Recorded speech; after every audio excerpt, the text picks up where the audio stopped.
Hare Krishna, welcome to this episode of Bhagavad-gītā. Today we will be studying chapter 11, texts 51 and 52. Om Namo Bhagavate Vasudevaya. Om Namo Bhagavate Vasudevaya. Om Namo Bhagavate Vasudevaya. Om Ajnanatimirandhasya Jnananjana Chakshurunmilitam Yena Tasmai Shri Gurave Namaha. Shri Chaitanya Manobhishtam Sthapitam Yena Bhutale Swayam Rupah Kadamahyam Dadati Swapadantikam Vandeham Shri Guru Shri Yutapada Kamalam Shri Gurun Vaishnavamscha Shri Rupam Sagrajatam Sahagana Raghunathanvitam Tam Sajivam Sadvaitam Savadhutam Parijana Sahitam Krishna Chaitanya Devam Shri Radha Krishna Padan Sahagana Lalita Shri Vishakhanvitamscha He Krishna Karuna Sindho Deenabandho Jagatpate Gopesha Gopika Kanta Radha Kanta Namostute Tapta Kanchana Gaurangi Radhe Vrindavaneshwari Vrishabhanusute Devi Pranamami Haripriye Vanchakalpatarubhyascha kripa sindhubhya eva cha patitanam bhavanebhyo vaishnavebhyo namo namaha Namo Vishnupadaya Krishna Presthaya Bhutale Srimate Bhakti Vedanta Swamin Niti Namine Namaste Saraswate Deve Gauravani Pracharine Nirvishesha Sunyavadi Paschatya Deshatarine Jai Shri Krishna Chaitanya Prabhu Nityananda Shri Advaita Gadadhara Shri Vasadi Gaura Bhakta Vrinda Hare Krishna Krishna Krishna Hare Hare Hare Rama Rama Rama Hare Hare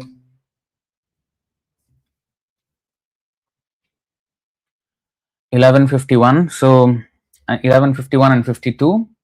And the topic for today's class is the most confidential form of God. Text 51. Arjuna Uvacha Drishtvedam Manusham Rupam Tava Saumyam Janardana Idanim Asmi Samvrittaha Sachetaha Prakritim Gataha. Arjuna Uvacha. Arjuna said, Drishtva, seeing, Idam, this, Manusham, human, Rupam, form, Tava, your, Saumyam, very beautiful, Janardana, O chastiser of the enemies, Idanim, now, Asmi, I am, Samvrittah, settled, Sachetah, in my consciousness, Prakritim, to my own nature, Gatah, returned.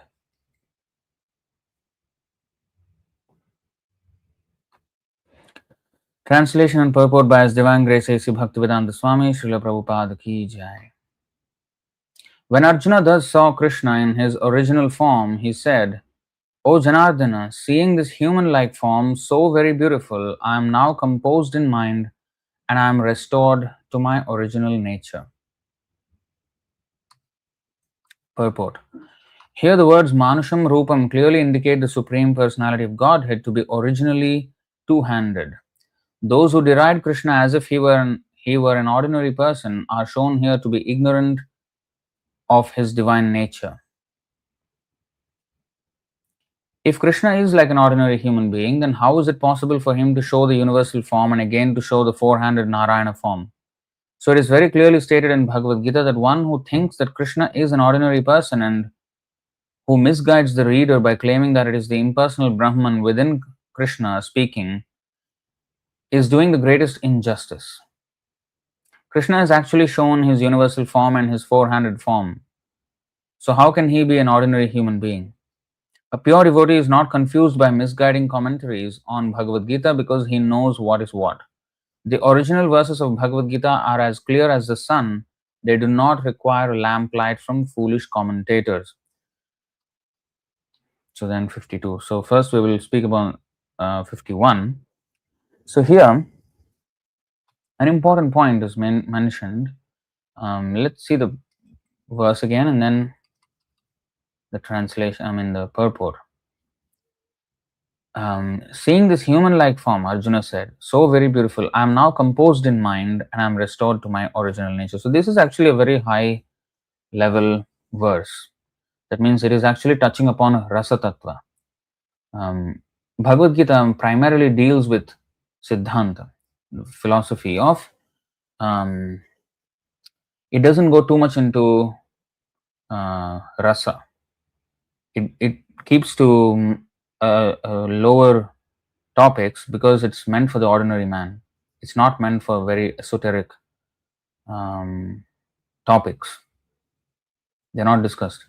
The higher levels of bhakti are not so much discussed, but this verse actually touches upon the higher aspects of bhakti, which is the 5 relationships that a devotee can have with Krishna, 5 primary relationships, which is a subject matter not for the novice.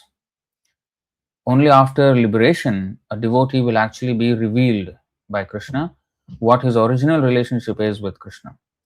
So here, when Arjuna saw Krishna in his two-handed form, he says, I am now composed in mind. That does not mean that he was very disturbed like an ordinary person, or like a lot of things are going on, I don't know what is going on, and then now I'm okay. Not just a simple explanation like that. The disturbance that was caused in Arjuna's mind was that he considered Krishna before to be his friend, which is the original relationship he has with Krishna. He considered that to be impudence. And that feeling of remorse is not an ordinary remorse. It is actually a distancing of the relationship that he originally has with Krishna, the intimate relationship as a friend that he has with Krishna. That was a bit distanced from due to the display of opulence. So that's the difference between Vrindavan love and Mathura or Dwarka. Of course, Arjuna was not part of Vrindavan, but in Mathura and Dwarka also Krishna had friends, friendly relations. Like Uddhava is one of them. Although all of them are his family members, cousins, or nephews like that, or aunts, uncles. So, but the Sakhya, Vatsalya, or sometimes Dasya, these are like sons of Krishna had Dasyaras with Krishna, but with a little more intimacy. Because, for example, Hanuman and Ram is not exactly son and father, right? So it's like servant and master. So the sons of Krishna, headed by Pradyumna, Rukmini's son, they all felt like they are servants of Krishna, but they also had some pride that Krishna is our father. So sometimes they were naughty, sometimes they were audacious in ways that's not possible even for the demigods. And they were like that because they were assured of the affection of their father, Krishna, and his brother Balaram. And due to that pride, they could challenge anyone. They could challenge anyone. And sometimes they did some audacious things. So anyway, so that's a little bit more intimate. So in the similar way, Arjuna, being a cousin of Krishna and the same age, but at the same time, they had a friendly relation, and that was a bit distant because of the display of opulence. So Aishwarya Dham, Vaikuntha is called Aishwarya Dham. Even Dwaraka, although a little more intimate than Vaikuntha, is still considered Aishwarya. Mathura also there is Aishwarya. But in Vrindavan, completely no. It's in a natural setting where the intimate feelings with Krishna are fully displayed, on full display. So, I am now restored to my original nature. When Arjuna said this, it is not that, oh, I had this, wonderful vision, I was ordinary before, like an ordinary person, and now I had this wonderful vision, but I was also disturbed, and now I'm back to my original human, like normal feelings. No, when Arjuna says my original nature, that means his original relationship with Krishna as a friend that was restored. Just like when Mother Yashoda saw the universe within Krishna's mouth, and then she was bewildered for a while, and then she was, because of the display of opulence, the intimacy was stunted, and she became fearful, like, oh, who is this person? And then after that, Krishna covered her, and again she came back to her original position as mother of Krishna. And when we say mother, Anadiradir Govinda, um, philosophically speaking, Krishna has no mother, but rasa, talking in terms of rasa, Krishna has mother. And that is because he allows his devotees to be his mother or father or similar such elderly devotees who serve Krishna as their son. Like even the cows and the other elder gopis and gopas of Vrindavan had the opportunity to serve Krishna as their son when Brahma Vimohan Leela happened. And he assumed the form of all his friends and calves and everyone. And then for 1 year, they were going back home after pasturing, after cowherding all day in the forests of Vrindavan. And their parents experienced Krishna as their own child, whether it be the cows or whether it be the gopas or gopis of Vrindavan. So Krishna gave all of them chance to have this Vatsalya Rasa. Although they had vicariously, like for example, they used to enjoy the pastimes of Krishna anyway. But now in their own homes, their own sons and calves, they became, Krishna became them. So they directly now offered their breast milk to Krishna, or the cows, they offered their milk to their calves, which is Krishna. So in that way, this was Krishna actually expanded that relationship to everyone. Okay, just a second.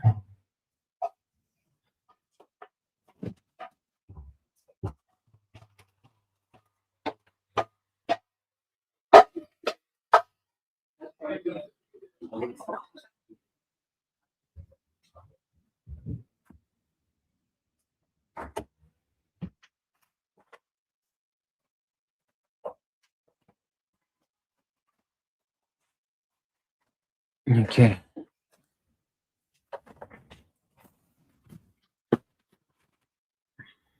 So now in the purport, Prabhupada mentions another thing, Manusham Rupam. So this is actually very important.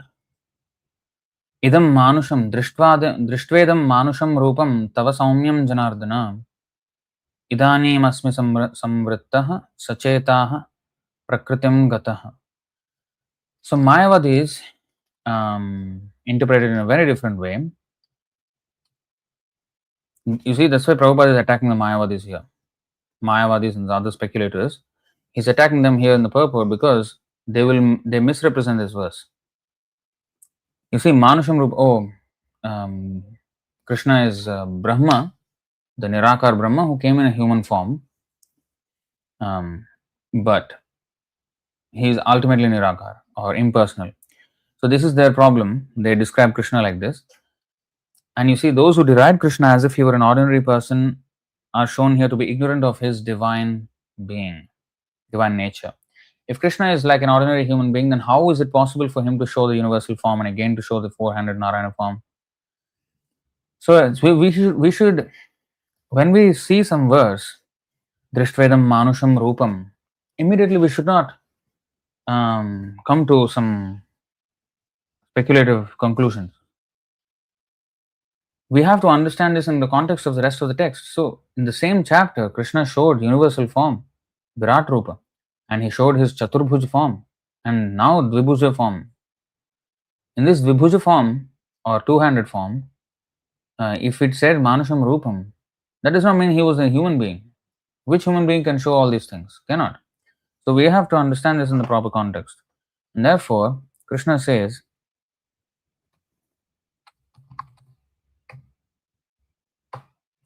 Avyaktam vyaktimapannam manyante mam abuddhayah param bhavamajananto mama vyayam. Unintelligent men who do not know me perfectly think that I, the Supreme Personality of Godhead Krishna, was impersonal before and have now assumed this personality. Due to their small knowledge, they do not know my higher nature, which is imperishable and supreme. So, Mayavad philosophy is very defective. They think everything is Brahma, Nirakar Brahma, and parts of the Brahma become enveloped in pot like structures, which are our bodies. And that same Brahma, we are part of it is now entrapped in this body.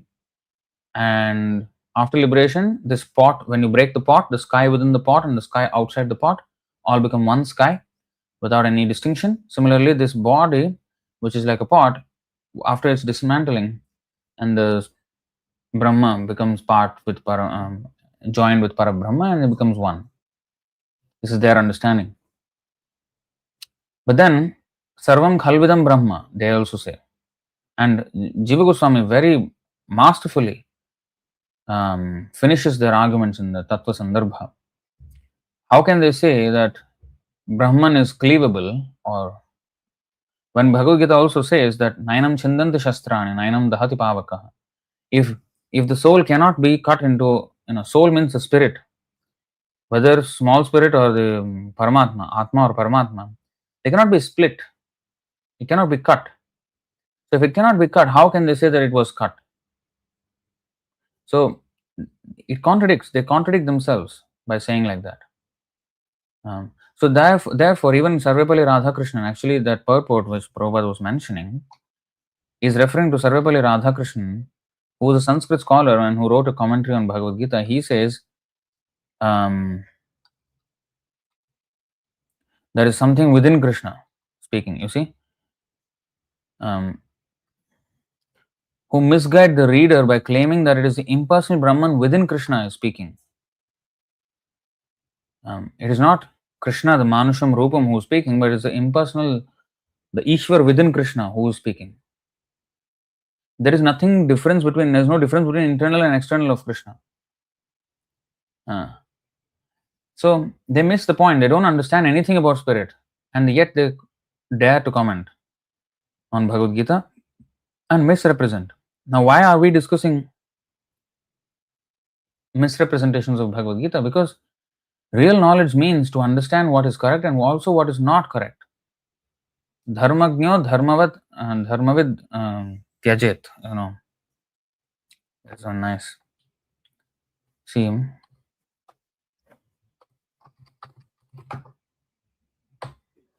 7:15:12 Vidharmah paradharmascha abhasa upamachala adharmashakhaah panchema dharmagno adharmavat tyajet.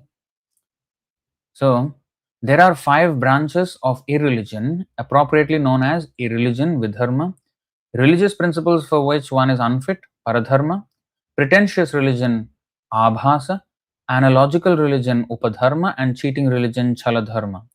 One who is aware of real religious life must abandon these 5 as irreligious. This is the point. We should know what is religion and what is irreligion also. And we should know the details of religion, and we should know also the details of irreligion. You see, here 5 are mentioned. Vidharma, paradharma, abhasa, upama, and chaladharma. So this adharma shakha, these 5 branches of irreligion, dharmagno dharmavat tyajet. This is important. So a dharmagnya means a knower of principles of dharma, sometimes called dharmavit, dharmagnya. So one who knows what is dharma must give up this 5 types of adharma. And under these 5, there are multiple headings. Bhaktivinoda Thakur, for example, listed 13 apasampradayas of Gaudiya Vaishnavism. So it is actually Vaishnavism, under Vaishnavism, in the name of Vaishnavism. Apasampradaya was going on, apadharma was going on. Irreligion in the garb of religion. This is the most treacherous form of irreligion, when it comes in the garb of religion. So that's very dangerous. Because if it is clearly irreligion, okay, we will keep our boundaries. We will not go near that. But many pious souls who do not who do not have the discrimination between what is religion and what is religion, those who are not sharp in that, they will fall prey to irreligion in the garb of religion, and that is exactly what Bhagavatam rejects right in the beginning. Kaitava dharma. Dharma projhita kaitavotra. So we should know what is dharma, we should know also what is kaitava dharma, or adharma in the garb of dharma, cheating religion. That can be not just other forms of religion outside of Vedas, even within Vedas. Even within Vedas. For example,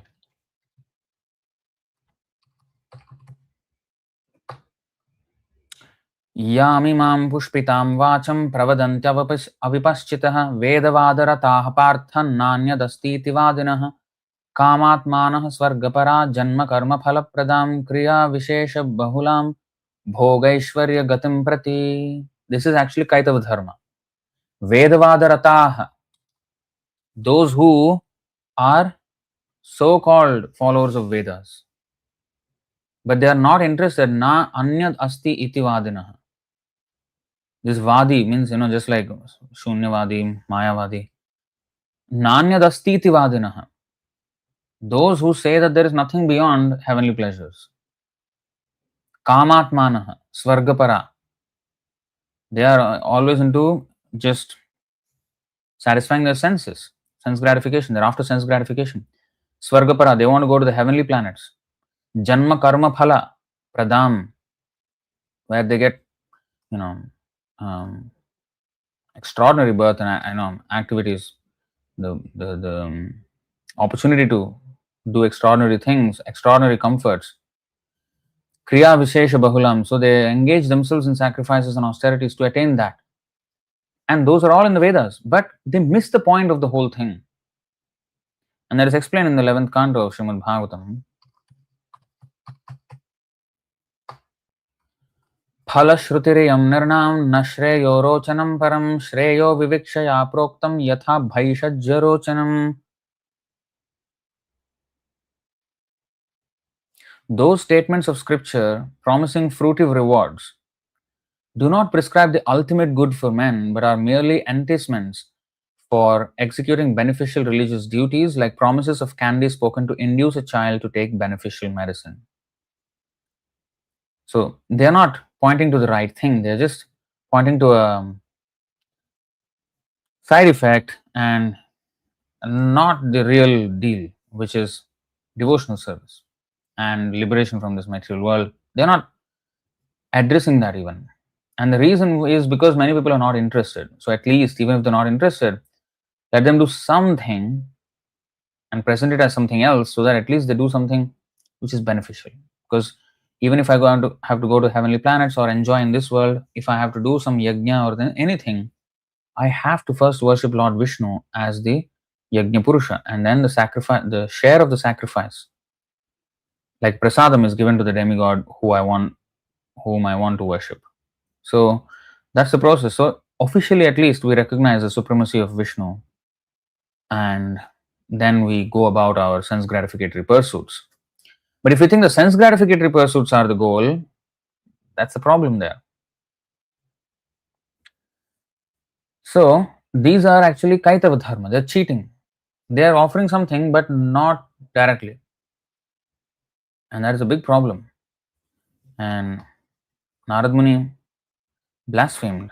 Narad Muni called out Vyasadeva for this blasphemy. He considered it, you see what he says. जुगुप्सितं धर्म कृतेऽनुशासतः स्वभावरक्तस्य महान् व्यतिक्रमः यद्वाक्यतो धर्म इतीतरः स्थितो न मन्यते तस्य निवारणं जनः. The people in general are naturally inclined to enjoy, and you have encouraged them in that way in the name of religion. This is verily condemned and is quite unreasonable. Because they are guided under your instructions, they will accept such activities in the name of religion and will hardly care for prohibitions. And purport is also important here. Srila Vyasadev's compilation of different Vedic literatures on the basis of regulated performances of fruitive activities as depicted in the Mahabharata and other literature is condemned herewith by Srila Narada. The human beings, by long material association, life after life, have a natural inclination by practice to endeavor to lord it over material energy. They have no sense of the responsibility of human life. This human form of life is a chance to get out of the clutches of illusory matter. The Vedas are meant for going back to Godhead going back home, to revolve in the cycle of transmigration in a series of lives numbering 8,400,000 is an imprisoned life for the condemned, conditioned souls. The human form of life is a chance to get out of this imprisoned life, and as such, the only occupation of the human being is to re-establish his lost relationship with God. Under the circumstances, one should never be encouraged in making a plan for sense enjoyment in the name of religious functions. Such diversion of the human energy results in a misguided civilization. Srila Vyasadeva is the authority in Vedic explanations in the Mahabharata, etc., and his encouragement in sense enjoyment in some form or other is a great barrier for spiritual advancement, because the people in general will not agree to renounce material activities which hold them in material bondage. See? At a certain stage of human civilization, when such material activities in the name of religion, specifically sacrificing animals in the name of yajna, were too rampant, the Lord incarnated himself as Buddha and decried the authority of the Vedas in order to stop animal sacrificing in the name of religion. This was foreseen by Narada, and therefore he condemned such literatures.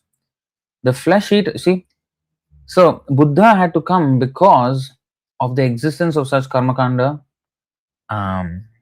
literature. Now, is that really bad? No, because Vyasadeva, being an incarnation of Krishna himself, Krishna Dvaipayana Vyasa, he would not have committed a mistake. But still, in the name of, in the realm of correctness, there is also higher and lower principles. So it is not very beneficial if all that Vyasadeva had written, imagine at that time there was no Bhagavatam yet. After this only Bhagavatam was compiled. If Vyasadeva only wrote that without the Bhagavatam, that's why Narada Muni condemned. Then he introduced the Bhagavatam. Actually, Bhagavatam alone is enough. But the problem is, people who are not interested, who are not on this level of accepting Bhagavatam, they will be just left to commit sinful activities without any direction. So to at least bring them to the proper fold, there were these karmandi rituals. But then we have to show the fullest degree of such advancement by karmakandi rituals, which is ultimately bhakti yoga. And that Vyasadeva did not do it at that time. And therefore Narada Muni heavily condemned him. You see, and because of such existence of such literature, later Buddha had to come to stop decry the authority of the Vedas and stop the animal killing. Because in the Karmakanda section, these were mentioned. Although there were rules, people will hardly care for rules. They just want to enjoy. So knowing this propensity of the conditioned souls, Narada Muni chastised Vyasadeva. The flesh eaters still continue to perform animal sacrifice before some demigod or goddess in the name of religion, because in some of the Vedic literatures, such regulated sacrifices are recommended. They are so recommended to discourage flesh eating, but gradually the purpose of such religious activities is forgotten and the slaughterhouse becomes prominent. This is because foolish materialistic men do not care to listen to others who are actually in a position to explain the Vedic rites. In the Vedas, it is distinctly said that the perfection of life is never to be attained either by voluminous work or by accumulation of wealth or even by increasing the population, but it is so attained only by renunciation.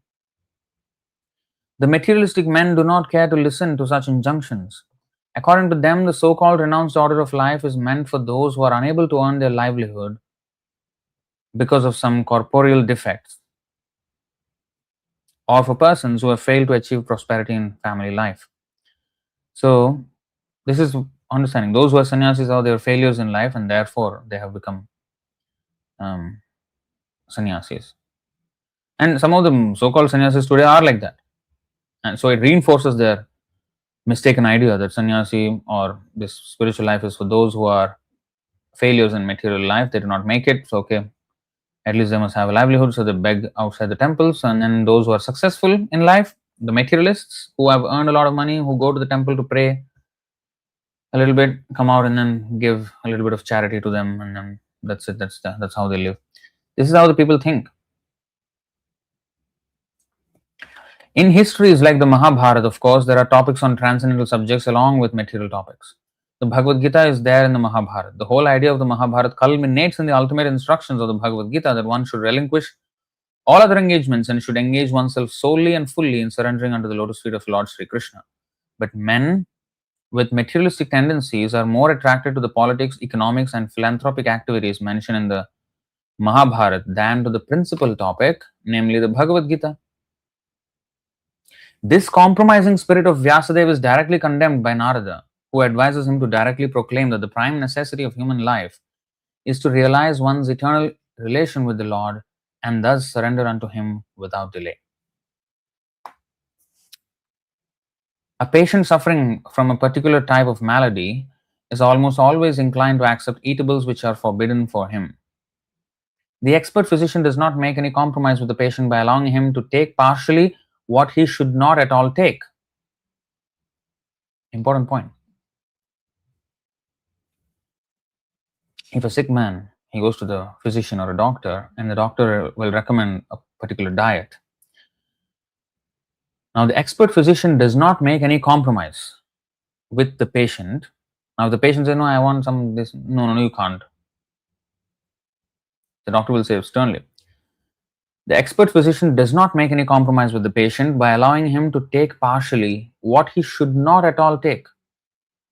In the Bhagavad-gītā, it is also said that a man attached to fruitive work should not be discouraged from his occupation.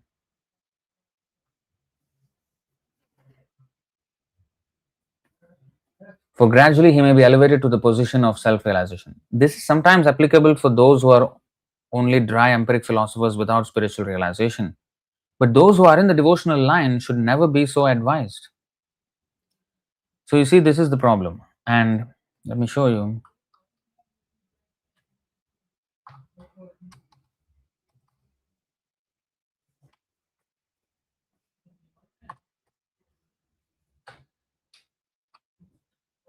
Hmm. 6.9.49 Srimad Bhagavatam. Naved kripana shreya atmano gunavastudrik tasya tanichhato yached yadisopi tattvavit. Those who think material assets to be everything or to be the ultimate goal of life are called misers, kripanas. They do not know the ultimate necessity of the soul. So why are they called misers? Those who think that material assets to be everything or the ultimate goal of life. Why are they called misers? A miser is a person who has wealth but who does not use it. Similarly, we having a human body is a great wealth because in this one body, one life, we can completely solve all the problems of our life because we are given the sufficient intelligence to do so. But if we don't, it is just like the miser who has all the money but who does not use and who lives like a poor man. So the animals are poor because they don't have a facility to make a permanent solution for their problems. We humans have, and after having it, if we just live like the animals, we are living poor lives. We are not making use of our wealth of the human body. So therefore we are called misers, kripanas. They do not know the ultimate necessity of the soul. Moreover, if one awards that which is desired by such fools, he must also be considered foolish. See, okay, the people do not know what is good for them and they waste their life in materialistic endeavors. But if one awards that which is desired by such fools, so if they're asking for it and if I give it, I'm also fool. So Vyasadeva was doing something like that. They were asking for material happiness and he was giving them, here, have material happiness by doing these things. So this was a fault that Narad Muni pointed out. And you see next verse is also Swayam nishresam vidvan navakyajnaya karmahi naratiroginopathyam vanchatopi bhishaktamah. A pure devotee who is fully accomplished in the science of devotional service will never instruct a foolish person to engage in fruitive activities for material enjoyment, not to speak of helping him in such activities. He will not even encourage, he will not even instruct or encourage, what to speak of actually physically helping him or monetarily helping him. Such a devotee is like an experienced physician who never encourages a patient to eat food injurious to his health, even if the patient desires it.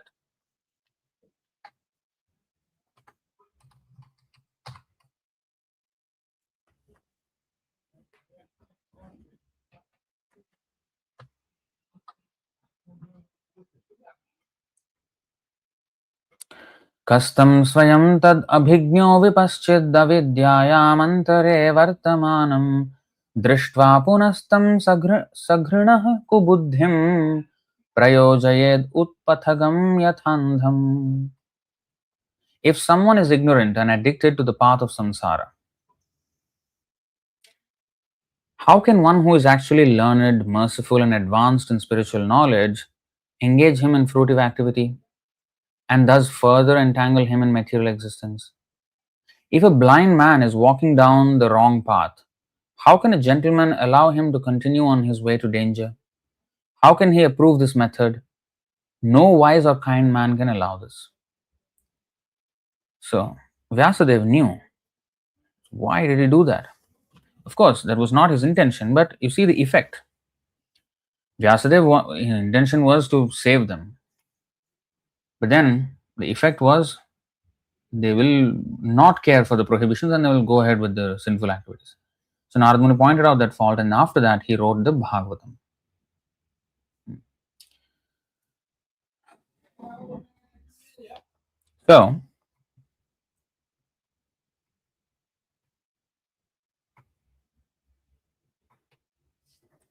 So we have to know what is adharma properly, in detail, that too.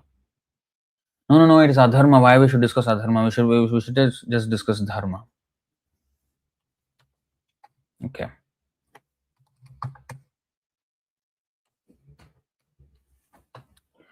Na sato vidyate bhavo, na bhavo vidyate satah, ubhayorapi drishtontas tvanayos tattvadarshiභih. Those who are seers of the truth have concluded that of the non-existent, the material body, or the material processes, or the material procedure that will increase our materialistic life, there is no endurance. Of the non-existent, there is no endurance, and of the eternal, the soul, there is no change. That means not only the soul, everything pertaining to the soul, which is the Sanatan Dharma as well, the Sanatan Dhamma, everything that is spiritual has no change. This they have concluded by studying the nature of both. Studying the nature of both. So that means they study what is eternal, they study also the temporary. Study means not just, superficial study, superficial skimming through. No, study, deep study. So we really understand what is dharma and what is adharma, what is spiritual and what is material, and what is material in the garb of spiritual, and what is seemingly spiritual in the garb of material. For example, a spiritual master who comes We may consider him to be another materialistic person. We don't know. Spiritual in the garb of material. So he is a spiritual master, he's completely pure, but we see him as a material person and try to judge him according to our sensory perception. So that is a mistake. And what is right, what is material but in the garb of spiritual, like in the form of religion, but it is not actually religion. So we have to be very sharp in this discrimination, and for that we have to know in great detail, and there has to be nomenclatures. Like you see, nomenclatures means there have to be names. Like just calling it adharma, a vague adharma, is not enough. Like in the Bhagavatam, there are 5 types of adharmas that are mentioned, and we have to know all those. What are the characteristics of each of them? We have to know them. Similarly, in the Gaudiya Vaishnava Sampradaya, after the disappearance of Chaitanya Mahaprabhu and the 6 Goswamis and the Narottam Das Thakur especially, after the disappearance of Narottam Das Thakur, there was a heavy decline in the standards of Gaudiya Vaishnavism. And what happened was a lot of malpractices came into the foray, and people came to know Vaishnavism as a sex religion, as a degraded, illicit affair religion, some cult. They thought like that, and that was because they were doing all sorts of things in the name of Vaishnavism, and people thought Vaishnavism is that. So those who were doing those malpractices, illicit affairs, and all these rascals, they are misleading, and the people who are unaware of how to judge dharma and adharma were judging adharma to be dharma. Oh, if this is dharma, then I don't want to follow this dharma. They couldn't see that this was actually adharma in the garb of dharma. They couldn't see that. So that's why Bhaktivinoda Thakur actually enlightened everyone by actually defining these 13 different kinds of apasampradayas. Maybe now there will be more because of the permutations and combinations of all kinds of malpractices that are going on. Because in those days, such malpractices were limited to around the Bengal and Odia region. Now, the dharma has spread all over the world, and these apadharmas, apasampradayas, also have spread all over the world. So the infection has also spread, apart from the right thing. So we have to know, and Bhaktivinoda Thakur gave them names. He gave them names like Sahajiya, Sakhi Bheki, Gauranga Nagari, Nityananda Vamsha, Jat Gosai. So many names he gave. Ativadi. So in this way he gave Aula, Baula, all this. So he gave so many names and he defined each of them. What are they? Nomenclature is important because when we have words to define something, then we will see it. Okay, this is that. This is a symptom of that. They do not come with names. They happen to be some deviations. But a pure devotee, he's so sharp that he actually categorizes even such deviations. You see how much Bhaktivinoda Thakur, just imagine, for him to actually study these deviations and study the categorization of these deviations and then give them name and then make it known to the public, how much he had to meditate on the adharma in order to do such detailed classification. That is essential in order to separate what is correct and what is wrong, what is dharma and what is adharma. So that's why our study should be very detailed, dharma and adharma. And this study should be from the Shastra. We should not study about adharma or materialistic topics from materialists. We should learn it from the acharyas. So they will, like Prabhupada, he explains to us what is correct and what is wrong. Why is it correct and why is it wrong? So he explains that. So from that we understand.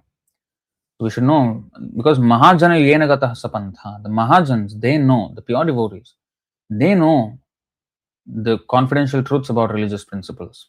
Without them, we cannot really understand. We cannot understand the mysteries of this. We cannot enter into the mysteries of this dharma. What is dharma? We cannot enter into the mystery without the explanation and the mercy of the Mahajans. Tarko pratishta shrutayo vibhinna nasa vrishiryasya matam na bhinnam dharma satatvam nihitam guhayam mahajano yena gatah sapantha.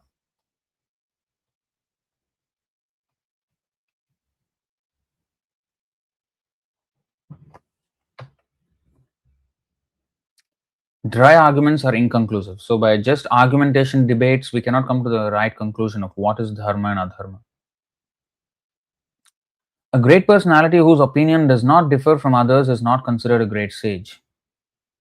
So for him to be considered a great sage, he has to have an original philosophy. He cannot be a copycat. So by definition, each sage will have his own philosophy. So how to come to a conclusive understanding of anything like that?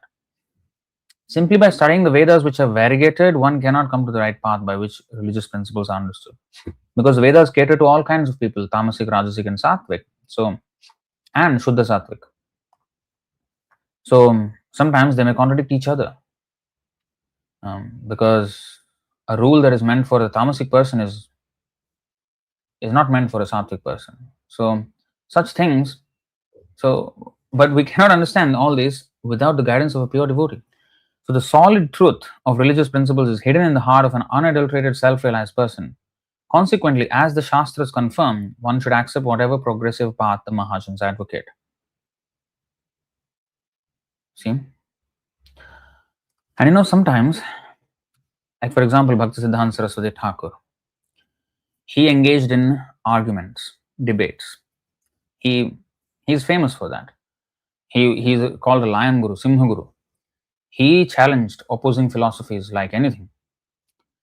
And that's why his mantra, his pranati mantra also, Sri Gaura, what is that? Namaste Gauravani Shri Murtaye Dinatarine Rupanuga Viruddha Apasiddhanta Dhvanta Harine. So Rupanuga Viruddha Apasiddhanta Dhvanta Harine. He crushes down any philosophy which is against Rupa Goswami's philosophy, Rupanuga philosophy. He crushes it down. So he engaged in debates and he engaged in discourse, dialogue with all kinds of religionists and sometimes politicians, sometimes theosophists, all kinds of philosophers. Why? If dry arguments are inconclusive, why did he engage in that? And we can see even Prabhupada, he spoke with so many different kinds of people, sometimes people of different religions and religious understandings. He had kind of arguments or debates with them, conversations, but in a debate format as well. Why?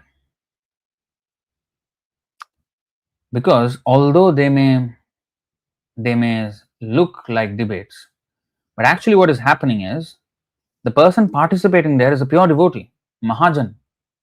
So actually they are being exposed to what a Mahajan is saying. So it's not just two people who don't know anything debating to figure out what the religious principles are. That's not what is happening. One person is trying to figure out or trying to argue, he's making his case, but the other person is actually a Mahajan who is telling them what is actually religion. He's not figuring out there. And Mahajano yena gatah sapantha. So in the garb of a debate, actually what is happening is Harikatha. But it is in a hostile environment, which is not exactly the kind of recommendation given in Bhagavad-gītā. There it is said, idam te natapaskaya, nachashu shrushriye vachyam. 1867, it is mentioned that it should not be, the science should not be discussed with people who are Idam tena tapaskaya na bhaktaya kadachana na cha shushrusha vacham na cha mam yobhyasuyati. This confidential knowledge may never be explained to those who are not austere or devoted or engaged in devotional service, not to one who is envious of me. But sometimes devotees go into these kind of gatherings and explain Harikatha in the name of a debate, in the name of a refutation or whatever. Now, we are not pure devotees, so can we do something like that? Under the guidance of the Guru, yes. And if we repeat the words of the spiritual master, then we can very well do it. And if our sadhana is all intact, if we follow the rules and regulations, then yes, we can. And we should. That's the whole point of our movement. Jare dekha tare kaho Krishna upadesh. Amar agnya guru haya tara desh. Whereas Krishna says, idam te na tapaskaya na bhaktaya kadachana na cha shushrushe vacham na cha mam yobhyasuyati. Chaitanya Mahaprabhu said, Jare dekha tare kaho Krishna upadesh. Whether the patra vichara nahi nahi sthana sthan जय जहां पाए तहां करें Premdan.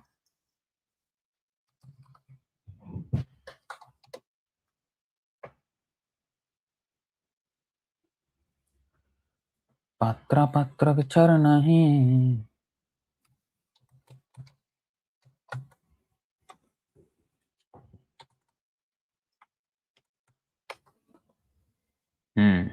723. I thought 823. Okay. पात्र विचार नाही नाही स्थाना स्थान जय जहां पाए तहां करे Premdan.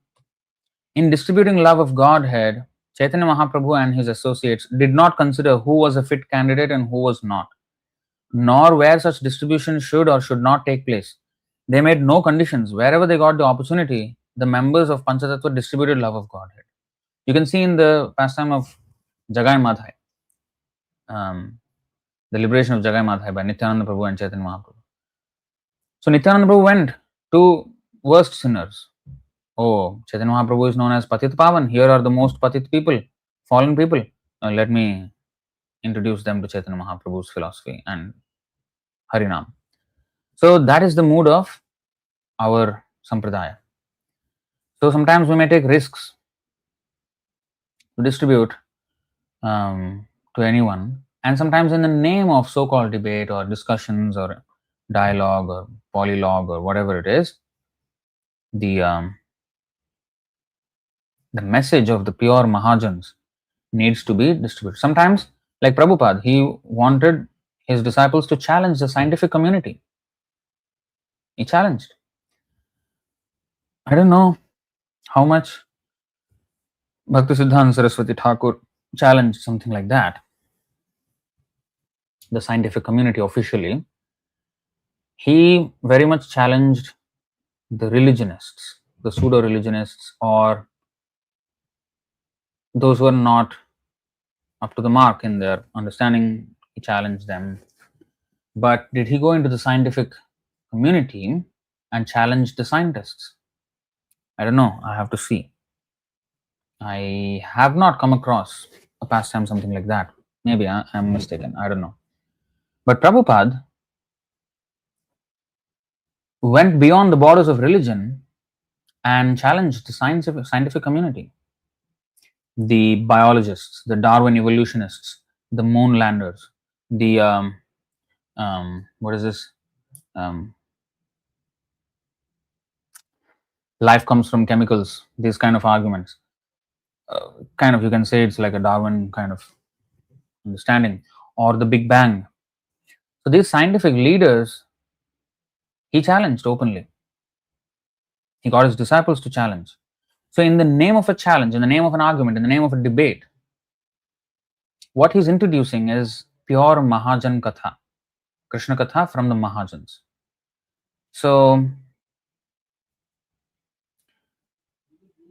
although dry arguments are inconclusive, we're not into dry arguments. We are presenting the supreme philosophy, and it will harmonize everything and present the right conclusion, which is surrender to Krishna and accept his version of the truth, not just speculate on anything. And then every answer will be there, and then our lives become successful. After all scientific and cultural and political advancement should lead to perfection of human life. But that is elusive to all kinds of endeavors for advancement in this world. People are not finding that. So that can only be found by Krishna consciousness. And therefore, in whatever, however way it is possible, introduce Harikatha, inject Harikatha. If people are not interested in Harikatha, if they're interested in scientific advancement, okay, let's go there and show how this is actually the real science. So that is the revolutionary vision of a pure devotee, how he enters material topics and thoroughly dismantles them and presents a spiritual topic. So this is something we have to, and if you see how Prabhupada methodically and got his disciples to methodically crush this argument that life comes from chemicals, they have to really fine-tune their arguments and address every single point that the materialistic scientists would say in opposition to that, our proposition that life comes from life and not from chemicals. So we should be very sharp in those arguments. So in this way, in the political field, anywhere, if there is opportunity, we should show how Krishna's politics are the best. How his devotees like Pandavas and Prahlad Maharaj, Dhruv Maharaj, Maharaj Prithu, how they conducted themselves, Parishit Maharaj. So every field in this world can be addressed from Krishna consciousness, and therefore we have to be mindful on how we should introduce Krishna consciousness to people who are interested in other topics.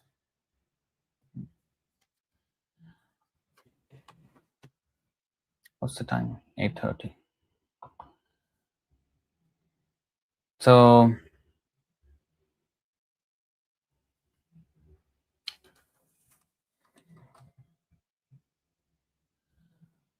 and this is the thing. The original verses of Bhagavad-gītā are as clear as the sun. They do not require lamplight from foolish commentators.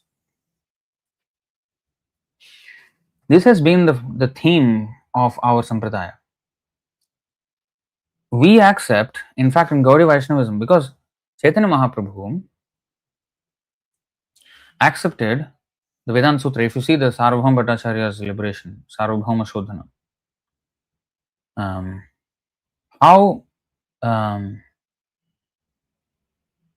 how he addressed Sarvabhauma Bhattacharya's arguments, which is he let the Sarvabhauma Bhattacharya speak about Vedanta Sutra, and he just heard. And then finally, after so long, 7 days, then Sarvabhauma Bhattacharya asked, "Are you understanding?" Then he said, "I understand the Vedanta Sutras very clearly, but I don't understand your explanations." So since then, it has been Chaitanya Mahaprabhu's. So Chaitanya Mahaprabhu explained them according to their original meaning, which is Mukhya Vritti, which is a technical logical term, but the original meaning of the words.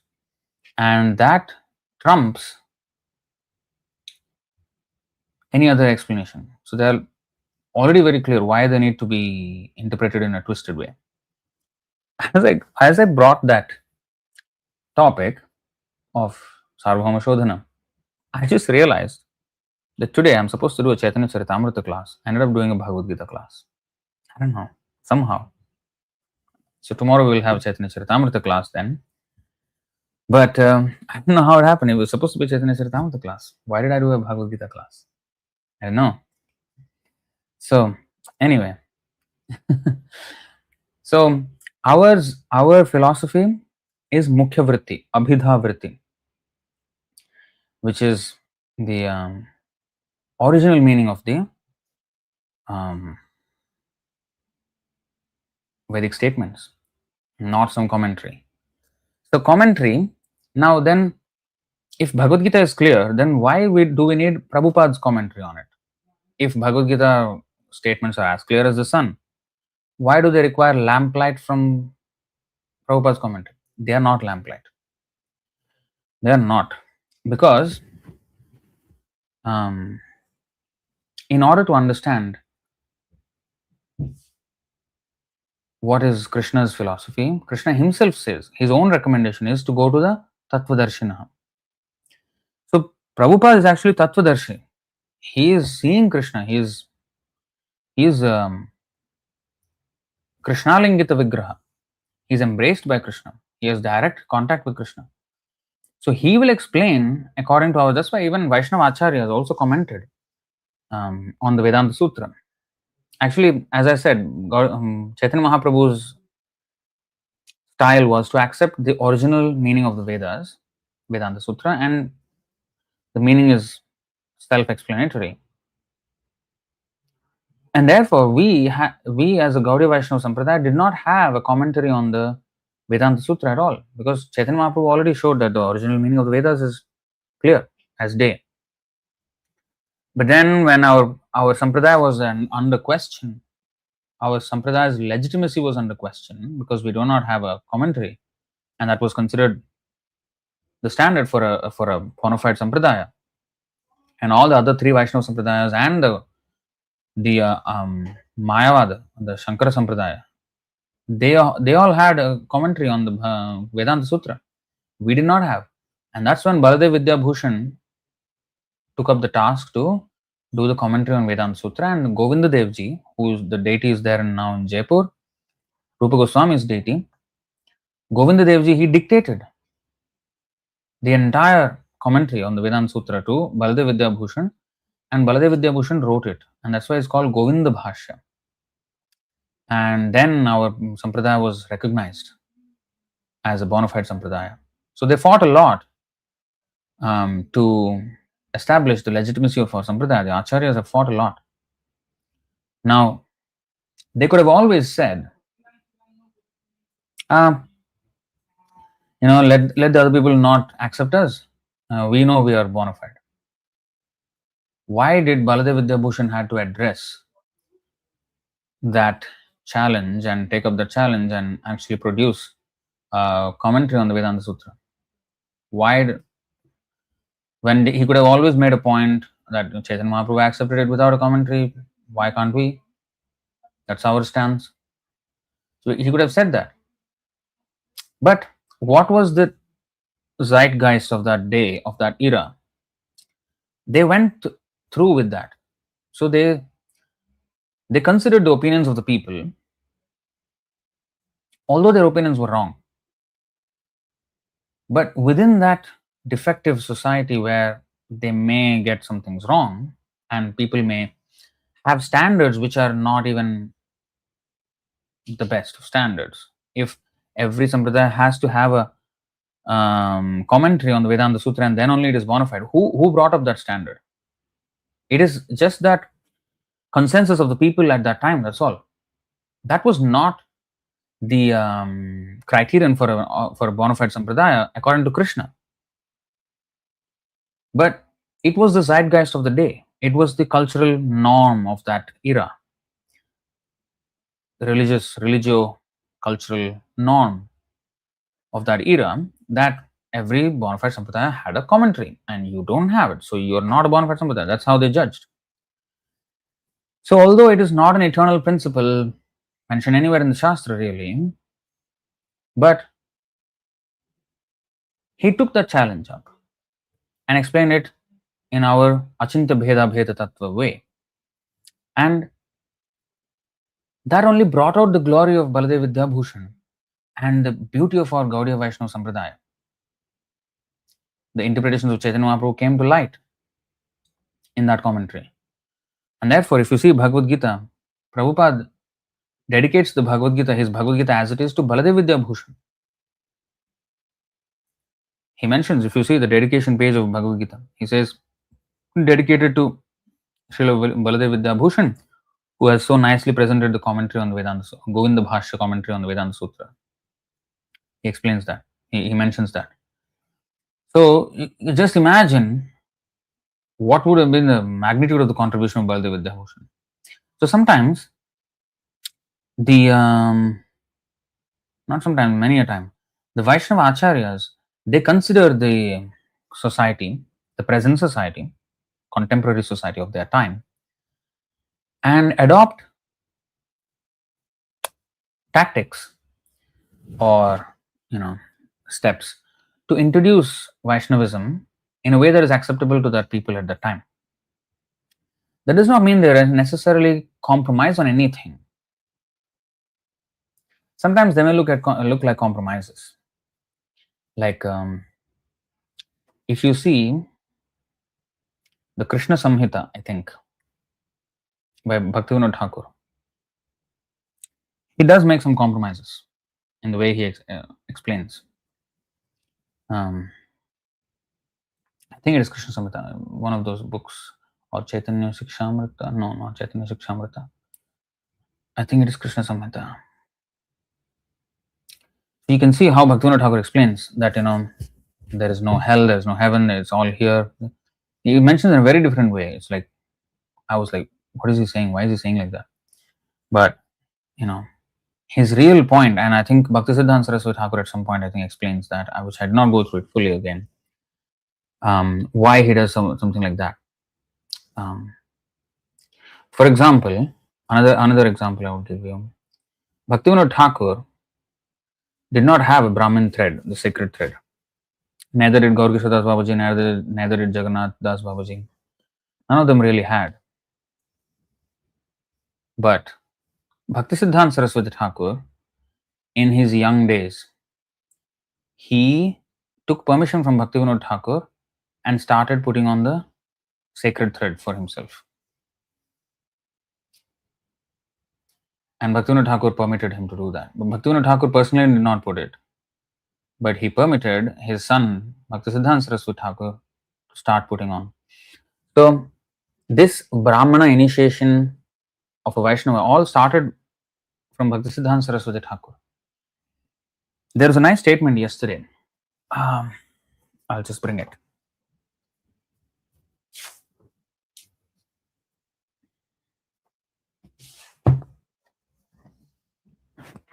So, this is the book I'm currently reading, Sri Bhaktisiddhanta Vaibhav, Volume 1. Okay. And yesterday I came across a very nice, different styles of reformation. Okay. I'll just take out that page. It is just the one sentence there, but it's interesting how they went about conducting themselves. You see,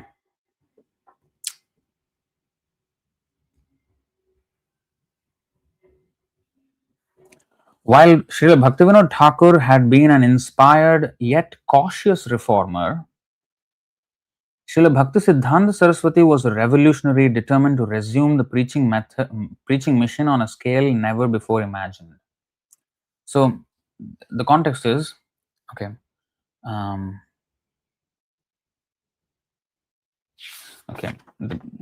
I'll just read so you can get the context of it. You see, this is another example of Bhaktisiddhanta Saraswati Thakur accepting a worldly man's opinion and using it in Krishna service. Okay, so you see, this is from page 67. I'm reading early days of the mission, getting established in Calcutta. So that's the subheading there. Srila Saraswati Thakur already had a base in Mayapur, the most important place in the universe, and was committed to developing it, but he also felt the need to preach in Calcutta. So this is very early days of Gaudiya Math. In those days, Mayapur was remote and surrounded by jungle, whereas Calcutta was a multitudinous and fashionable metropolis throbbing with cultural and intellectual verve. It was said, quote, "What Bengal thinks today, others will think tomorrow," unquote. This was a famous, I heard this many times, and I did not know it was attributed to a non-Bengali nationalist leader and social reformer by the name Gopal Krishna Gokhale. Must be a Maharashtrian, Marathi. He said this about the Bengali people. At that time, actually, Bengal was the cultural seat. It was like the foremost thinkers of India were from Bengal at that time. And sometimes they also modernized India, which is partly good, partly not good. But anyway, the thought leaders of India's society, social reformers, mostly came from Bengal. They're very highly intellectual. Nowadays, it is not so prominent actually, not as before. But okay, so anyway. And Calcutta was the fulcrum of a Bengal and an India immersed in tradition yet tipping toward the new. An India not only befuddled about her own culture, but moreover exposed to modern breeds of bemusement. So that was the thing that was happening. So they were having tradition, but also they were tipping to the modern English way of British way of doing things. So anyway, they were still intellectually very, vibrant. It's a vibrant place, and that's why even the British Raj considered Calcutta as their capital. You see, yeah, this is mentioned. Although till recently it had been the seat of the Raj, the British Raj, and was still lauded as the gem crowning the vast overseas possessions of mighty Britain, Calcutta was also the volatile center of opposition to foreign rule. Thus, it was an ideal locus for propaganda efforts and much in need of it. Both British and Indians alike had to be informed that bodily differences of nationality and race were insignificant, everyone being intimately related as eternal servants of the supreme proprietor of all nations, and that adjustments on the material plane are temporary and therefore useless. Okay. Not only was this message unique and timely, but the very endeavor to widely disseminate pure Vaishnava dharma was extraordinary. Extensive propagation of Gaudiya Vaishnavism had petered out after the time of Narottam Das Thakur 300 years before. So it dwindled. After Narottam Das Thakur, it dwindled. The recent proselytical attempts by Charanadas Babaji, who was a deviant, who started this Bhajanita Gaur Radhe Sham Japa Hare Krishna Hare Ram, deviant mantra. So he started something. The recent proselytical means preaching attempts. Proselytical attempts means preaching attempts.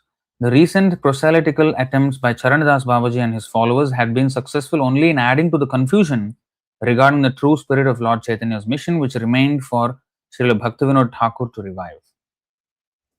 And while Srila Bhaktivinoda Thakur had been an inspired yet cautious reformer, Srila Bhaktisiddhanta Saraswati was a revolutionary determined to resume the preaching mission on a scale never before imagined. And I think, by all respects, Prabhupada transcended even Bhaktisiddhanta Saraswati Thakur's revolutionary spirit, and again, only by his mercy. But we can see how Bhaktisiddhanta Saraswati Thakur, for example, to introduce Brahmana thread so Bhaktivinoda Thakur, Bhaktisiddhanta Saraswati Thakur, they are from Kayastha community, which is considered like a Shudra community, which is the community of which Narottam Das Thakur also belonged to. But anyway, the Kayastha community, they did not. Like if you see Haridas Thakur, he never went into Jagannath Puri temple, and he just stayed outside, and then Chaitanya Mahaprabhu used to come and see him. Bhaktisiddhanta Saraswati Thakur wasn't accepting any of that.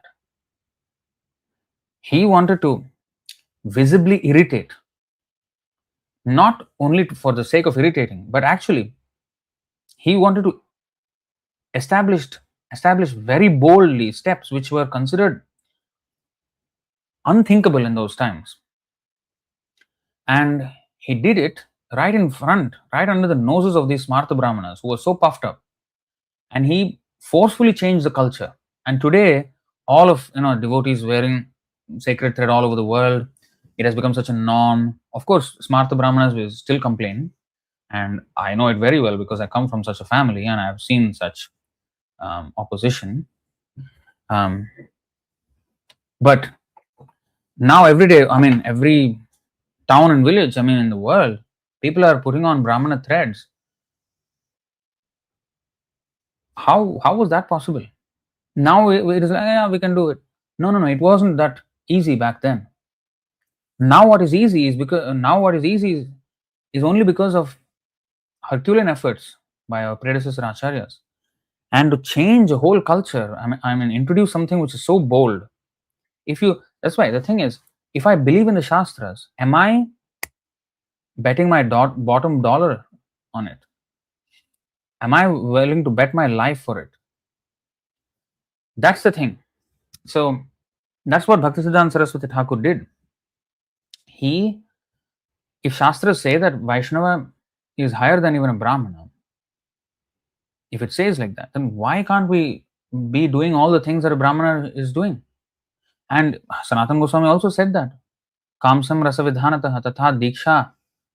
He explained what is diksha. Yatha kanchanatam yati. Kamsam rasa vidhanatah tatha diksha vidhanina dvijitvam jayate nranam. So, in the Hari Bhakti Vilas, he said that just as a bell metal, which is not so valuable, can be turned into gold by alchemical process. The alchemical process is, the mercury is ingested by the yogi, and then overnight, and then next day morning, he will urinate on the bell metal and it will turn into gold. And if anybody tries it, they will die with the mercury poisoning. So yogi must be extremely powerful to do this. So anyway, there is a alchemical process by which a bell metal can be turned into gold.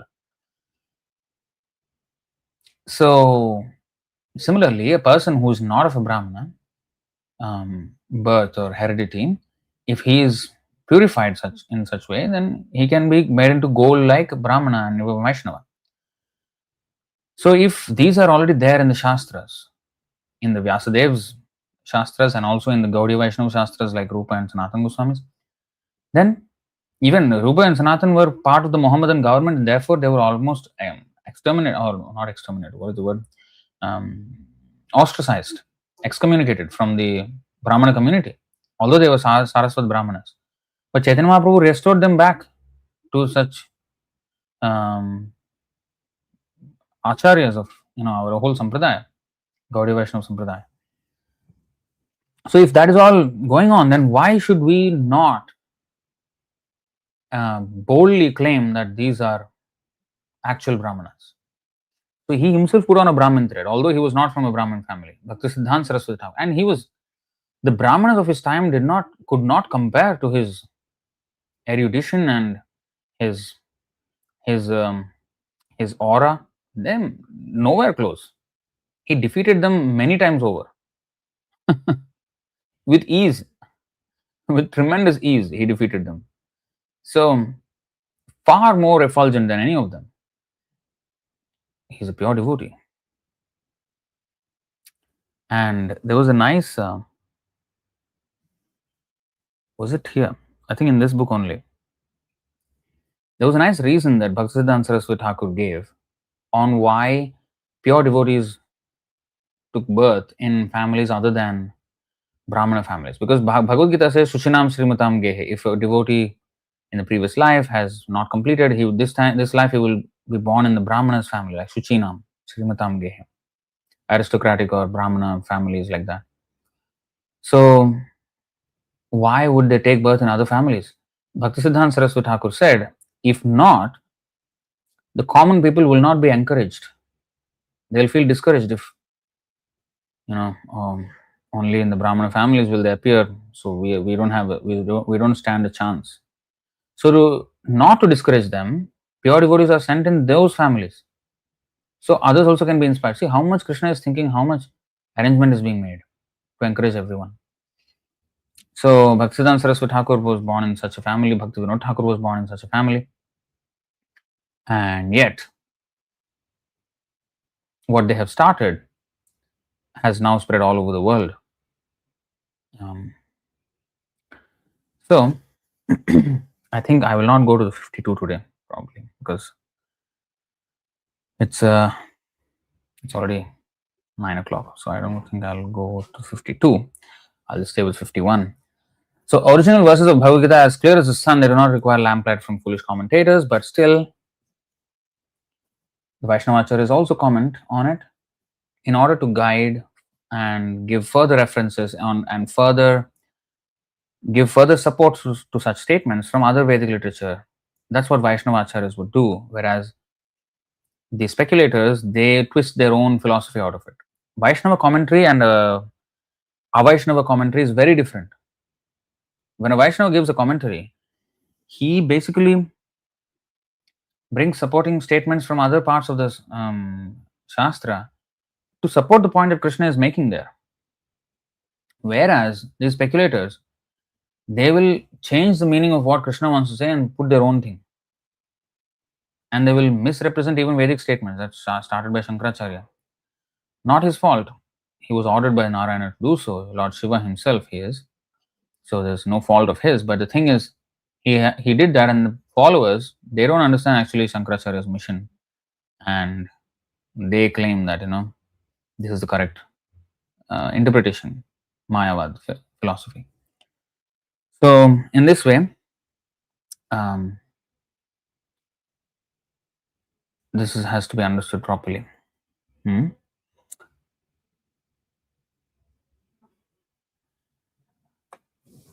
So now I'll stop it here and take any questions or comments that are relevant.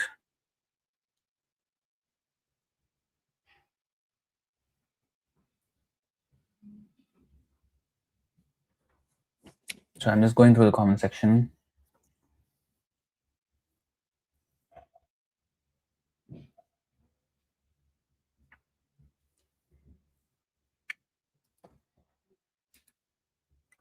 The question is, how is it that Bhagavad-gītā is the most revered scripture in India, and yet the speaker Krishna is not widely accepted as a supreme personality of Godhead? Like even, let alone Bhagavad-gītā, when Krishna was personally present, only a very few could understand that he was supreme personality of Godhead. Naham prakasha sarvasya yogamaya samavritah. The thing is because everything in this world gravitates towards tamas. And tamasic means to be ignorant. So even if that's why sakara neha mahata yogo nashtaha parantapa. Why Krishna has to repeatedly come and do this, injecting this philosophy or sending his representatives to inject the philosophy back into the, like you see, Chaitanya Mahaprabhu came, just not even a century later, already everything fell apart, and then it became a religion of debauchees. How did it? And then why Bhaktivinoda Thakur and Bhaktisiddhanta Saraswati Thakur and Prabhupada had to come to revive it to a global scale? So he injects every time there is a decline, dharma saglani that happens, and that's the nature of this world. They don't want to follow. If it was a spiritual world, this decay will not be there. But material world, problem with that is they first want to compromise, do away with Krishna. Even if it is the Bhagavad Gita, they want to do away with Krishna. Comes a mentality. So it is by the devotees' efforts. Then again, that's why Kirtan means to make Krishna famous again among the people who have forgotten him. Glorify Krishna, Kirtan. And not only among them, among ourselves also, we have to remind ourselves of Krishna, right? We have to always be conscious of Krishna. So that is Kirtan, glorifying him, and let people should make this the mainstream. Even if we make it the mainstream religion and the mainstream understanding of the world, still there will be decline. So it has to be maintained. To get it there is one thing. To maintain it and to go to the next level, that is it requires special empowerment by the acharyas of the sampradaya and Krishna himself. It's not a lightweight task.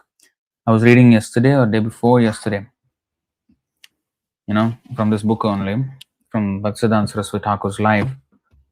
Very interesting point. Maybe I'll share it with you. After the departure of Bhaktivinoda Thakur and Gaur Kishore Das Babaji. They left in 1914 and 1915 respectively, within the space of 16 months. Both of them left. And Bhaktisiddhanta Saraswati Thakur, and I think just before that, I think Jagannath Das Babaji left. I think in 1910, 11, something around there. So three pure devotees of our Sampradaya left at almost the same time. And Bhaktisiddhanta Saraswati Thakur was left. And he was feeling so despondent. I was surprised that a personality of the stature of Bhaktisiddhanta Saraswati Thakur could feel depression.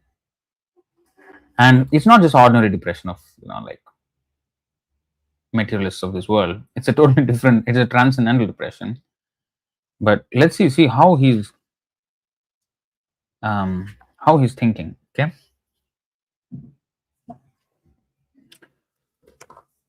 I'll just read this part. Upon Babaji Maharaj's disappearance, Gaur Kishore Das Babaji's disappearance, Sri Siddhanta Saraswati inwardly bemoaned. That means he was lamenting. Now who will chastise me to make me understand the truth as it is? He was thinking like this. Who will chastise me? Bhaktisiddhanta Saraswati Thakur requires chastisement. But you see how actually Gaur Kishore Das Babaji did chastise him on a few occasions. He corrected Bhaktisiddhanta Saraswati Thakur.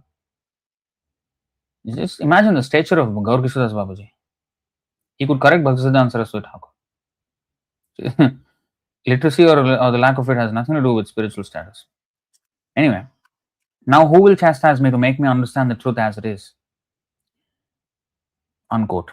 So, having seen many disturbances arise in the Vaishnava community following the Tirobhav of Srila Bhaktivinoda Thakur just 16 months before, feeling disappointment and hopelessness and keenly suffering the absence of his two muses, Srila Siddhanta Saraswati resolved to keep to himself and desist from speaking Harikatha to others.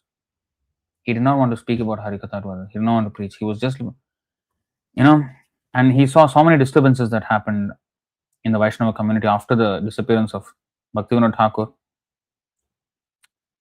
He was feeling disappointment and hopelessness. And he resolved to keep to himself and desist from speaking Harikatha to others. Although he had commented on 8 of the 11 verses of Anuvritti, which is his commentary on the Nectar of Instruction, Upadeshamrita, which has only 11 verses. He had finished 8 of them, commentary on 8 of them. So although he had commented on 8 of the 11 verses of Anuvritti, which is a further elaboration of Srila Bhaktivinoda Thakur's Piyusha Varshini Vritti gloss on Srila Rupa Goswami's Upadeshamrita, which he was composing on Srila Bhaktivinoda Thakur's specific order, he ceased working on it. He stopped working on it. He has commented on 8 of those verses, 11 verses, and then he stopped. He was very depressed. He was very dejected. He lamented, to whom will I show my articles and books? Because he was actually, everything that he was writing, he would show to Bhaktivinoda Thakur and get his approval before publishing, before speaking. Even Vaishnava and Brahmana, that book, the whole essay, he wrote it and showed it to Bhaktivinoda Thakur. Is it all right? Bhaktivinoda Thakur read it and he congratulated Bhaktisiddhanta. Now I am confident that the movement of the mission of Chaitanya Mahaprabhu is in the right hands. He said like that, to that effect. I'm paraphrasing. But you see, so he would always check, and sometimes Bhaktivinoda Thakur would offer a correction or something. So now Bhaktisiddhanta Saraswati Thakur is lamenting. He said, to whom will I show my articles and books? Who will take pleasure in my writings and encourage me to continue? Who will take pleasure in hearing about the preaching work and the increasing splendor of the Dhamma and our service to it? So he wanted to satisfy his guru and both his gurus, Gaur Kishore Das Babaji and his father Bhaktivinoda Thakur. Practically foregoing food and sleep, he remained engaged in intense bhajan while wrestling with a dilemma. His heart reverberated with Srila Bhaktivinoda Thakur's order that he not renounce service to Mahaprabhu. And seeing the mass of people spoiling their valuable human life, simply taking birth and then dying, without information of or interest in the incomparable boons offered by Chaitanya Mahaprabhu, Srila Siddhanta Saraswati was unceasingly contemplating the need to preach. Yet, having experienced the kind of malicious opposition he would have to face for speaking the truth, he was reluctant to return to public life. He knew what a war it would be if he went out now. And he had the support of two of his greatest mentors, who are, two greatest mentors, not two of his greatest mentors. Those two were his mentors.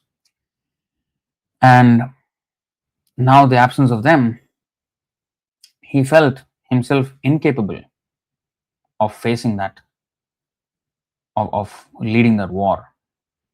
Now, this is not an ordinary. This is not an ordinary depression. It's not exactly a sign of inability or weakness. Not at all. Bhaktivinoda Thakur himself said, "Ekakya amar nahi paye bala harinama sankirtane." He said, "Alone I find myself incapable of carrying on this movement of Hare Krishna Mahamantra, this Hare Krishna movement. I find no strength to chant alone, and therefore I yearn for the company or the association of Vaishnavas. Dhaitava pache pache. I run after the Vaishnava so that I can have association. I should run after him, not that the Vaishnava should run after me. No. I should be eager to run after him. That's the proper mood. Ekakya amar nahi paye bala." Only such a person with utmost humility will be able to do. You see, you observe, Bhaktivinoda Thakur said that, and look at his stature. Bhakti Siddhanta Saraswati Thakur is saying now in this incident, look at his stature. Prabhupada said that when he went to the shores of America, on the Boston, on the Jaladuta diary. What did he say? I have no qualification of knowledge or devotion, but my name has been given Bhaktivedanta. Now, Krishna, if you choose, you please fulfill the real purport of the name Bhaktivedanta. Please make my power of speaking suitable for their understanding. And he signed off on that poem, the most insignificant beggar, A.C. Bhaktivedanta. Look at how they are thinking. And that's the only reason they could preach. If I think that I can preach and I can change people's lives, I won't even be able to change my life. Because there's no humility there. Humility means I cannot do this. So you see, when we're utterly, and this is not just superficial saying, it has to be felt from the very core of our heart. Then only one can actually preach. That's why he says, Sudina Hridaya. What is that song?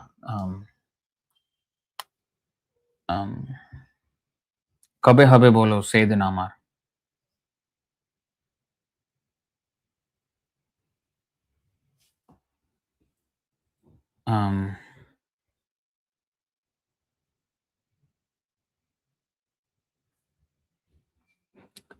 Yeah.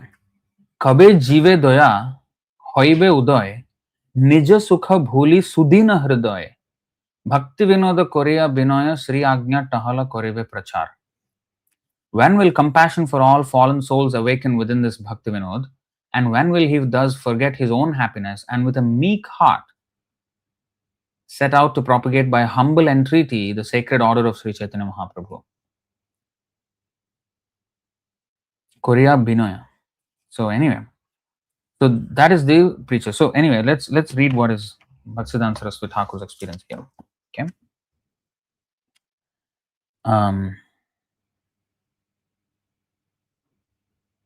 So Bhaktisiddhanta Saraswati Thakur was feeling the need to preach because Bhaktivinoda Thakur's order was that.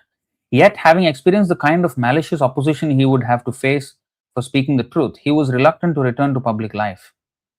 It's not an easy thing to face all of that. Then one day, a gust of wind blew before him an extract from Sri Chaitanya Charitamrita. Some page of Chaitanya Charitamrita was torn or something. Some wind blew it and it came before him.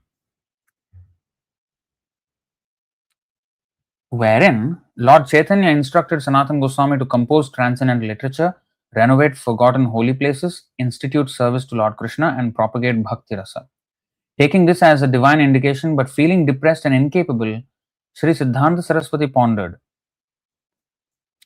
I have no public support, nor wealth, learning, or the intelligence required to awaken interest in the populace. You see, he's considering himself as a person who lacks learning and intelligence required to awaken the interest in the populace. How can I convey to the inhospitable world the pure teachings of Sri Chaitanya and establish the manobhishta of my gurus, the desire of my gurus?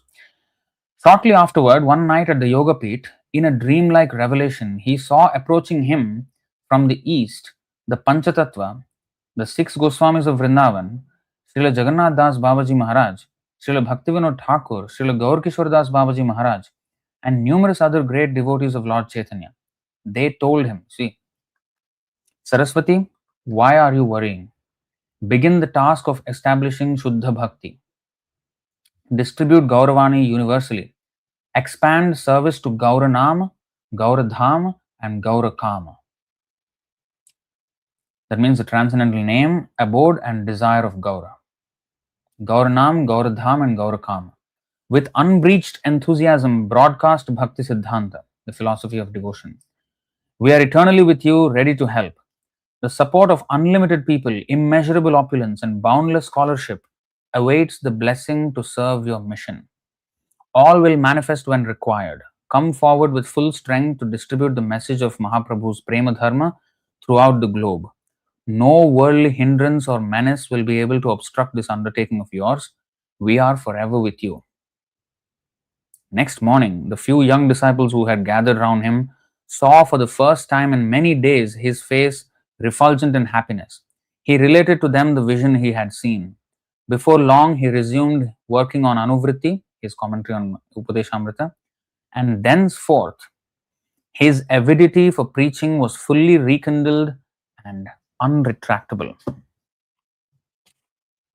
So, I mean, look at that. I mean, even acharyas, they face, I mean, people forget, people become hostile towards the real religion. So it can happen anytime. So we just have to stick to the order of the spiritual master and then everything will come. That's the only way we can be empowered. All right, next. What is corporeal defects? Exactly. With that phrase came. Corporeal defect, corporeal means bodily defects. Like we see people who sit down outside the temple and who have some polio or something. They beg. So those people, become sometimes put on saffron colored cloth or something. That kind of, those who have physical defect or they were not successful in life, such people become mendicants, is what people think. They don't know that actually this is the highest. I want to ask, what is this? What is this? RV Tech. He's asking, I want to ask why distribute Gita ji to non-practitioners? Why not just give knowledge? Yeah, Bhagavad-gītā is knowledge. And it should be read by everyone. Whether practitioner, how are we going to become a practitioner? Unless we're enlightened with the knowledge. Why will I practice something which I'm not convinced about? I need to be convinced about something. I wasn't a devotee and somebody sold me the Bhagavad-gītā and that's how I became a devotee. So that's how everybody becomes a devotee, by knowledge. You are saying give knowledge, that's exactly what the book is doing. So the books, because how much can we speak? But when the books go, then the books will do the talking. If they get inspired and they start reading, it'll work. So that's what it is. And it's not just me speaking, it's the pure devotee speaking. Prabhupada is speaking. Yeah, so this Ishopanishad 11, this is also the same point, that we should know what is material and what is spiritual, what is dharma and what is adharma. Everything. Vidyam cha vidyam cha yas tadvedo bhayam saha avidyayam mrityum tirtva vidyayamritam ashnute. Only one who can learn the process of nescience and that of transcendental knowledge side by side can transcend the influence of repeated birth and death and enjoy the full blessings of immortality. So he has to study the process of nescience and the process of transcendental knowledge. So we must be also aware fully of the process of nescience.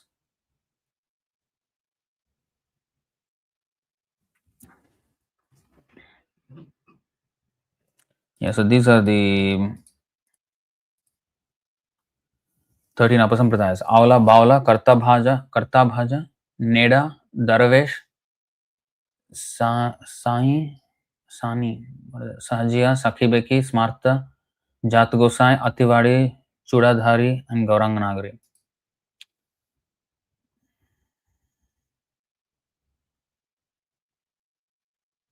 Yes, Scientific Indian. But yeah, Bhaktisiddhanta Saraswati Thakur started a few of his own journals early on. Brihaspati, or Scientific Indian, was first published in October of 1896. But I don't know, I don't think much traction happened in that direction. I don't know what was the result.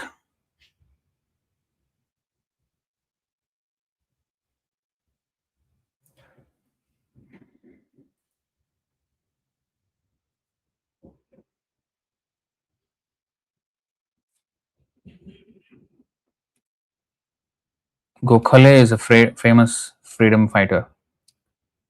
Is it that same Gokhale though? Because Gokhale is a name, but is it the same Gokhale? Jayanta is asking, why are you guys so arrogant but the ISKCON is so humble? Can you answer? You know, I don't know why you asked this question, because I don't know do you know what is humility? Not just making a show of a smiley face. That's not humility. Humility means we have to stand for what Krishna says. I think you're asking this because probably, I don't know, what did you see that we were not humble? And okay, we accept we have flaws.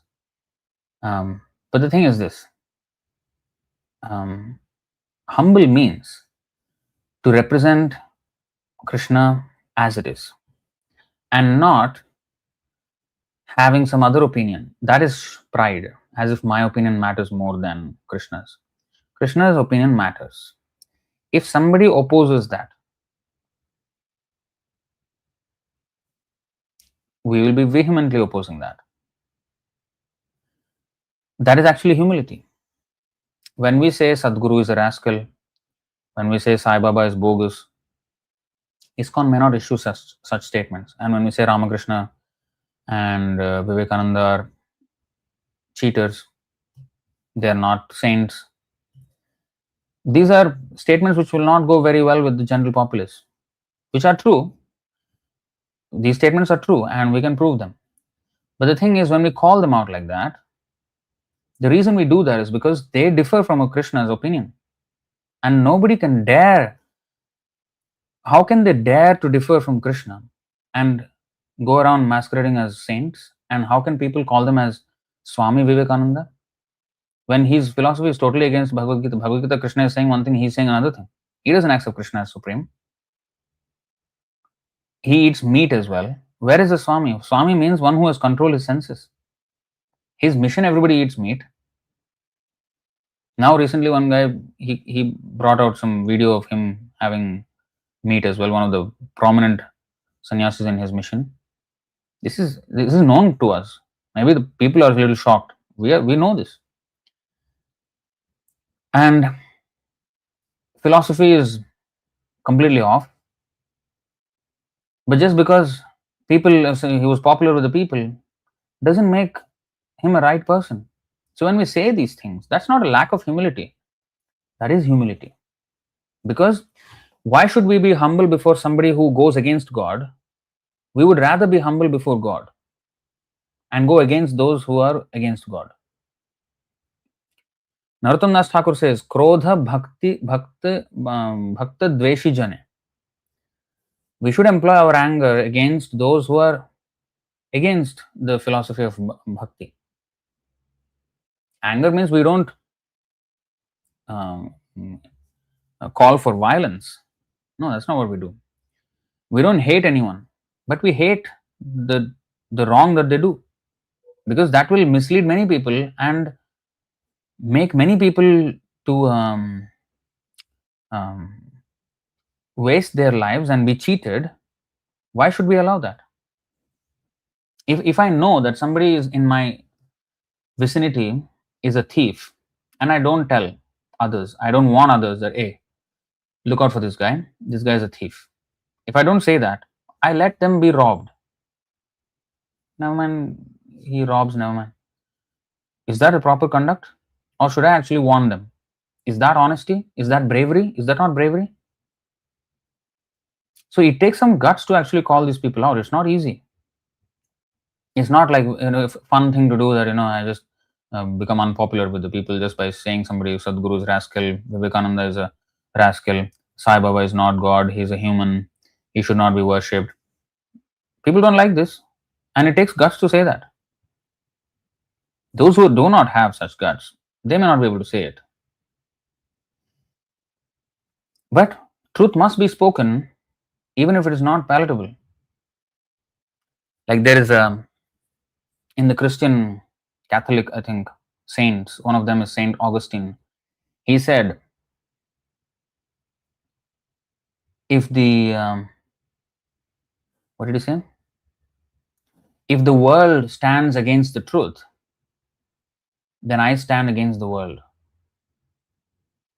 because I stand for the truth. So that's the point. I should stand for the truth, not only when it's convenient. Oh, when everybody is accepting that, then I will also say. That's easy to do.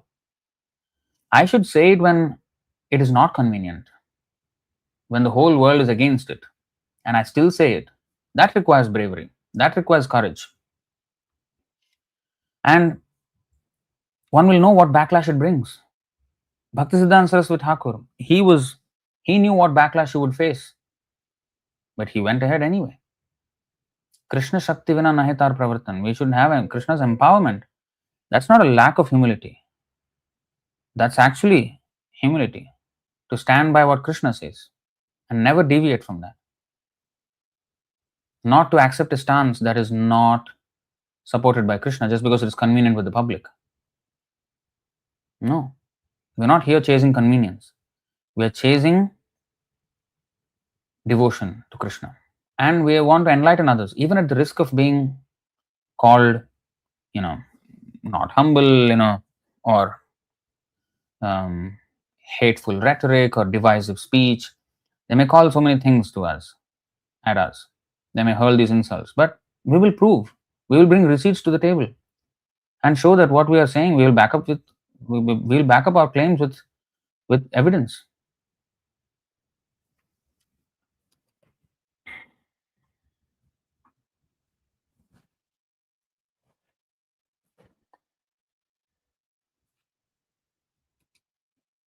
Is your Guru Navayogendra Swamiji Maharaj, Prabhuji? No. My Guru is Srila Prabhupada. His Divine Grace, A.C. Bhaktivedanta Swami Prabhupada. We follow the authorized Ritvik system given by Srila Prabhupada. I know, in ISKCON, this word is, Ritvik. That means Rakshas, that means Asura. That's the word, that's the synonyms they have for the word Ritvik. But I have to, excuse their ignorance, because the word Ritvik is used in Manusmriti and it is defined as a priest who does a function on another's behalf. And Prabhupada used that word Ritvik when he was asked the question that how initiations will be done in the future after he is no more with us. So he wanted the Ritvik system to continue, and he gave it in writing very, very clearly. And he saw that no one was qualified to become Guru. So he did not appoint anyone to become Guru. And now there are so many malpractices in ISKCON. Gurus are coming up without being properly qualified, and simply by the votes of some others, no objection votes. Is this the way an acharya is selected? Where in the parampara? They say we are Apasampradaya. Where in the Sampradaya an Acharya was selected in this way? That was not the way. He was appointed by his guru. That was how it happened. So we follow the Prabhupada system, and if you think that it is a demonic and something, study first. Study what we are saying. It's what Prabhupada said. It's very, very clear. Day by day, it's becoming even more clearer and clearer to us. So I request you to study that. We have a book, IA-77. In our YouTube channel, we have a playlist on the Ritvik system. We have many videos on that. You can watch them. Many hours of content with extensive evidence. And we're not into mudslinging or ad hominem attacks on the gurus. We can go down that route, but that's not what we did. We just saw what Prabhupada gave us and how it panned out in our movement in ISKCON, unfortunately. So anyway, that's a whole topic for another day.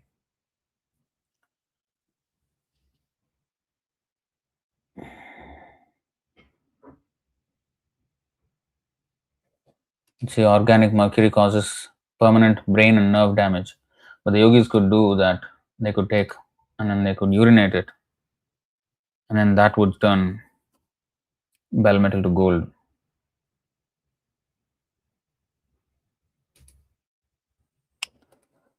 Smita Krishna, Sridhar Krishna. Prabhu is asking, what is the difference between Sri Sampradaya and Gaudiya Sampradaya apart from the mood of worship being awe and reverence in one and transcendental love in the other?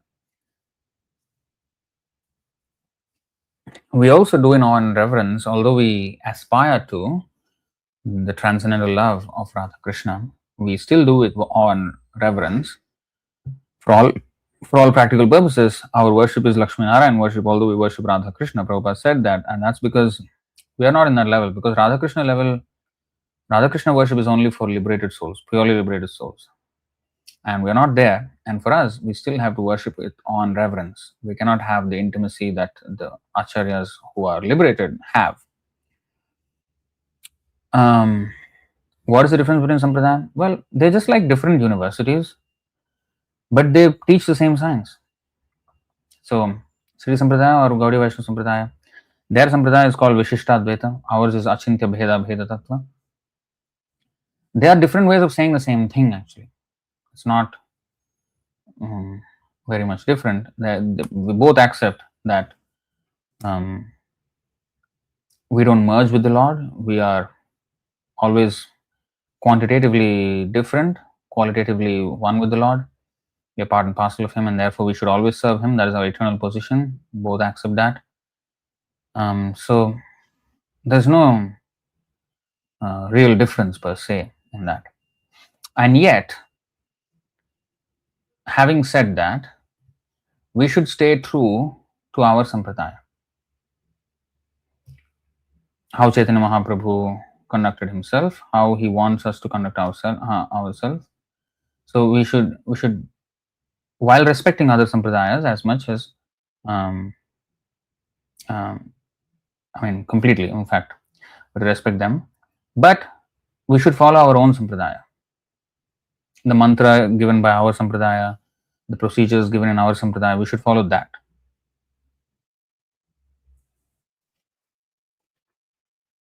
Acharyopasanam.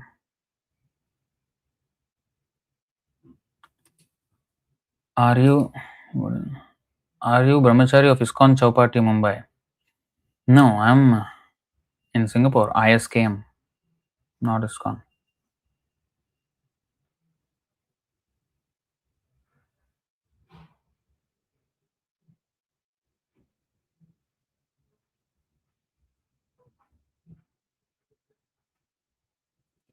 Gopal Krishna Gokhale, yes.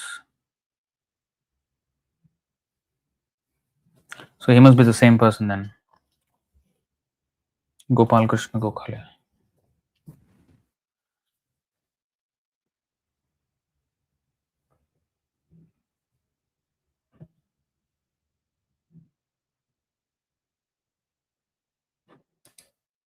Can we say that the Sri Sampradaya is restricted to the South Indians while Gaudiya is universally available? No. Ramanujacharya wanted to liberate the whole world. So his mission and our mission is not different. He was not meant for South India only. But now it is more prominent in South India. But Gaudiya Vaishnavism has gone beyond the borders of India. But we have to now work on having the quality that needs to be there and spread it without compromise. We have to scale the movement without compromise, not dilute and scale. We don't want such expansion by dilution. We want expansion with the concentrated form intact. So all Vaishnavism is for everyone, is for eternally, for all universe, for all spiritual world, everything is the same. It's not just meant for South India or this earth. It's meant for everyone all the time. But Chaitanya Mahaprabhu's method is most suitable for anyone and everyone to take to very easily, which is again non-different from Ramanujacharya's. What Ramanujacharya did, for example, he also went up to the temple rooftop and then he spread Harinam to everyone without caste or any distinction. And that's what our movement is also. We go all over the world on the strength of such statements only. So there's no real difference. Just that now we are prominent and we have to be, at least for the next 10,000 years, Chaitanya Mahaprabhu's mercy.